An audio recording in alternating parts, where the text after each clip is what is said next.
Hi, I'm Johnny from UltimatePaperMache.com, and this week I made this little owl. It's made with a pattern on the inside, some aluminum foil, and some paper mache clay. And it was inspired by a project I did, I think it was last year, maybe the year before. It was a little folk art bunny, I called him, and it was really simple, really easy to put together. I really had fun with it, and because I've been doing some fairly long drawn out projects recently, I wanted something that was just a little bit easier and a little faster to go together. Now you can download the pattern. If you want to use mine, you can. It's at ultimatepapermache.com/little owl. But this doesn't actually happen to be the species little owl. It's actually a saw-whet owl. So if you're looking up photographs so that you can get the spots and the colors right, you'll be looking for a saw-whet owl. I'll put that right there so that you can see how that's spelled. I also want to mention that you can use my pattern if you want to. But this one is so simple, the shapes are so easy, that it would actually be faster for you to go ahead and just draw it out on cardboard. The only reason that I'm putting it up online is because it's a sneaky way for me to get you to come to my website. But really, if you want to make a saw-whet owl or little owl by yourself using your own pattern, just go ahead and draw one yourself right on cereal box cardboard, and I'm sure that it will turn out just fine.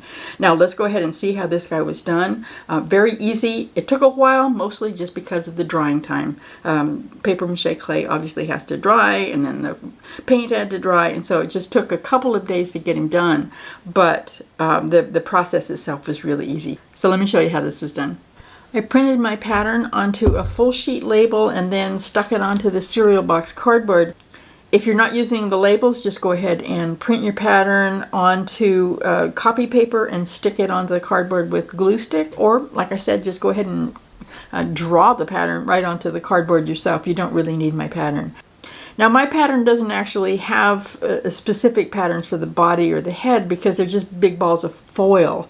So the drawing that I made does help me get those balls in the right size, but I didn't cut out a piece of cardboard to go on the inside of them. It was just really easy to crumple up some foil and put them together. I'm just using an old plastic cup for the base. You can see it's got dried paint in it. It was just something I found in the studio, and I thought it would work just fine for a rock for my owl to hang on to. But you might find something in your house that would work better. You might even want to use a piece of a real branch, and that would be really nice. You had to make it balance, of course, so that it wouldn't fall over. I did cover the slick plastic with masking tape and put a circle of cardboard down at the bottom, and then I covered the whole thing with paper mache clay. Because the plastic is really slick, paper mache clay won't stick to it. That's what the masking tape is for. I covered the sides first and let that dry while I worked on the owl, and then I later came back and put more paper mache clay on the top. I did it all a little at a time while I was working on the rest of the owl. Now for the body and the head, I used a big ball of foil for the body, a smaller, slightly flattened ball for the head, and I made sure that they were the right size that I had drawn onto the pattern so that the wings and everything would be the right size too. And once I had them all, the shapes that I wanted, I stuck them together with hot glue. And then using photos as my model, I used hot glue to attach the wings.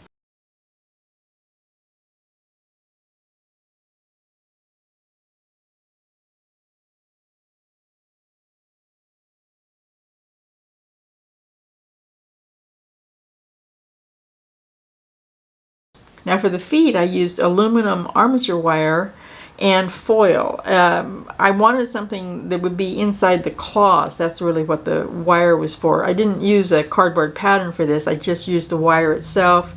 2 pieces of wire held together at the center with really small pieces of masking tape.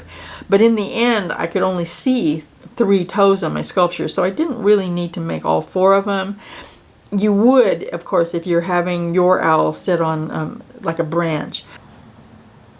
The ends of the wires are curved downward to make the claws, and then I covered the wire with small bits of crumpled aluminum foil. They needed to be held together in the center with hot glue, otherwise they would just kind of slide around until the paper mache clay went on there.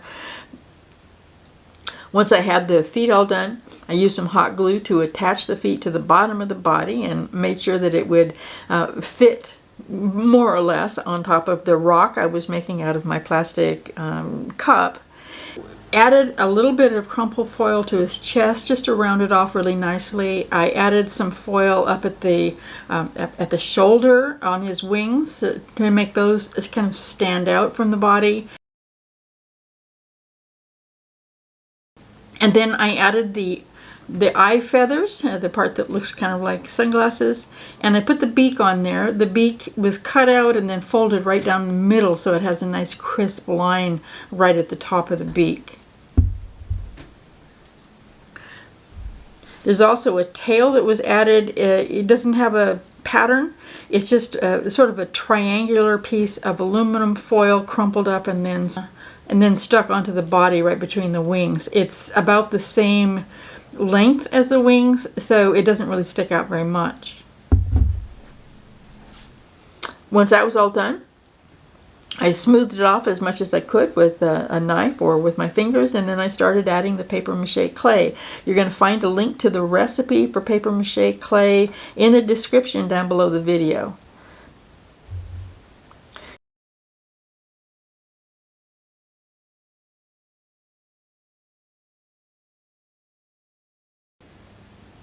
I dipped my knife in water to get the paper mache clay as smooth as possible. And then I used the edge of a modeling tool to draw really simple feather designs on the wing. I really wanted to use round buttons for the eyes. It would have made it so much easier, but I looked all over the house and I couldn't find any. I made the eyes with more paper mache clay. Buttons would have been so much easier. I also did all of the paper mache clay in stages because, as you know, if you've ever used it, well, any kind of paper mache, you put some on a certain part of the body and then you run out of any place to hang on to, so you have to let it dry. I made that process speed up a lot by sticking them in the oven at 200 degrees Fahrenheit. I don't know what that is centigrade right off the top of my head, but you can look it up on Google. I used really teensy strips of newspaper and some Elmer's glue to cover the claws. Paper mache clay does not like to stick to bare wire. When everything was dry, both the base and the owl, I used a glob of paper mache clay to stick them together.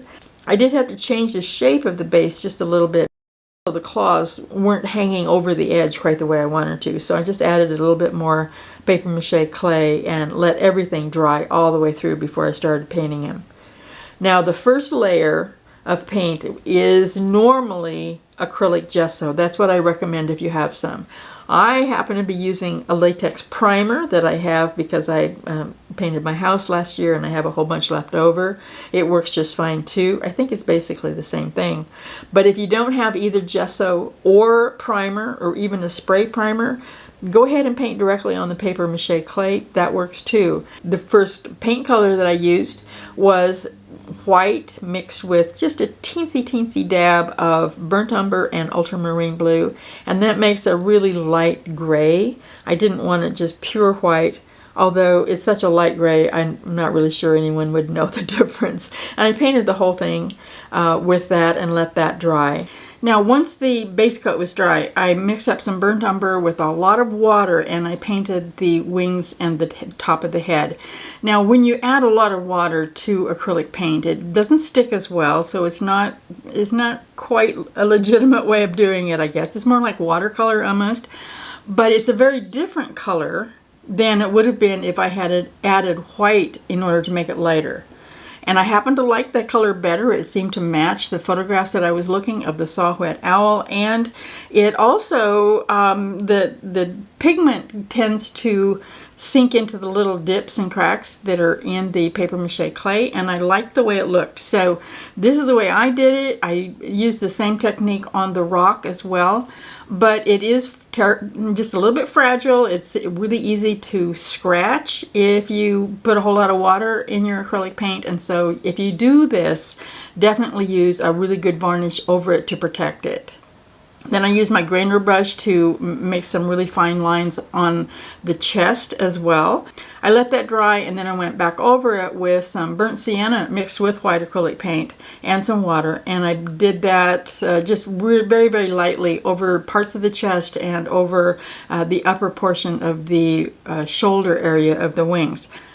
Now, in order to make the really dark gray on the rock, I used the burnt umber and ultramarine blue and a lot of water, and I just mixed it up until I got kind of a warm gray. So that's just one coat, and I really like the way that came out. But again, it is really fragile, and so you do need to use your varnish if you try this.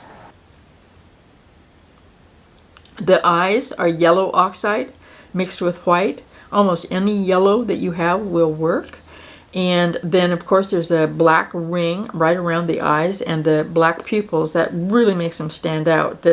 It's almost the only thing I see when I'm looking at my owl, as a matter of fact, because it's just so striking. I also painted the beak black. When the black was dry, I used the very, very light gray that I had used for the body color on the spots for the wings. And then I put more of that color around on the eye spots, the eye feathers, just make them really stand out nicely. The head also has really thin lines of white. So now he's all done. He just has to dry completely, and then tomorrow I'll go ahead and put at least one layer of a really good acrylic varnish. So that's our little Saw-Whet Owl, our little owl. Again, if you would like to download my pattern rather than drawing your own, which you certainly could do, but if you want to use my pattern, go ahead and look it up at ultimatepapermache.com/littleowl, and then go ahead and get started. You should be able to get this one done really fast. If you're thinking about making presents this year for Christmas or birthdays or any other gift-giving opportunity that you might have, this is a really good year for doing that sort of thing, because, you know, the economy the way it is, handmade presents are going to be especially valued, and this would be just a fantastic present for someone who likes birds. Now, as soon as you get your owl done, I would really, really like to see it. I know a couple thousand other people who would really like to see it too. So come back up to my website and go to the Daily Sculptors page. There's a link to it at the top of the site. You can't miss it. It's on the menu bar. And you can download some photographs of your owl. I would really love to see how yours comes out. So go do that. Go make something. And then come visit me, ultimatepapermache.com. I'll see you there.